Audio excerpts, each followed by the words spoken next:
Hekk kif issa jidher li Joseph Muscat ma rnexxilux fit-tir tiegħu li jkollu kariga għolja fl-Unjoni Ewropea, tkompli tikber l-ispekulazzjoni dwar jekk Muscat hux se jkompli fil-kariga ta' Prim Ministru Malta.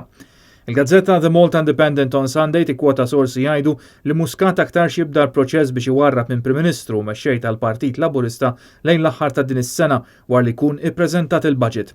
Dan il-ħsieb qed ikun sostnu bl-aħħar dikjarazzjonijiet tal-istess Joseph Muscat li reġa' tenna li mhux se jkun qed imexxi l-Partit Laburista fl-elezzjoni ġenerali li jmiss, kif ukoll mill-movimenti ta' nies qrib tiegħu fosthom Kert Farrugia.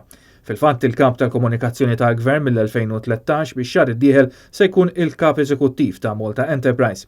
Iżda min-naħa l-oħra l-istess gazzetta qed tikkwota sorsi oħrajn jgħidu li Muscat jista' jibqa' fil-kariga.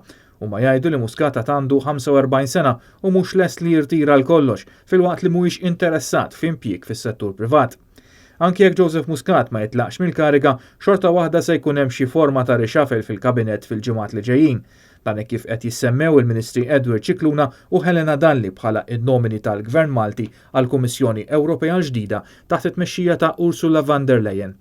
The Malta Independent on Sunday tajt li Muscat kellu problema min se jagħżel minn dawn it-tnejn, iżda jidher din il-problema solvitilu l-istess von der Leyen meta talbet lil kull stat membru jissottometti żewġ nomini, waħda ta' raġel u l-oħra ta' mara, għaliex hi qed timmira li jkun hemm Kummissjoni Ewropea b'rappreżentanza bilanċjata bejn irġiel u nisa.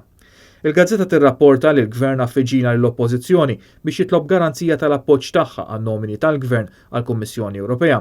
Iżda skont l-istess rapporti, l-Oppożizzjoni qalet li ma tistax tintrabat tappoġġja kandidat li għadu lanqas biss ġie imsemmi.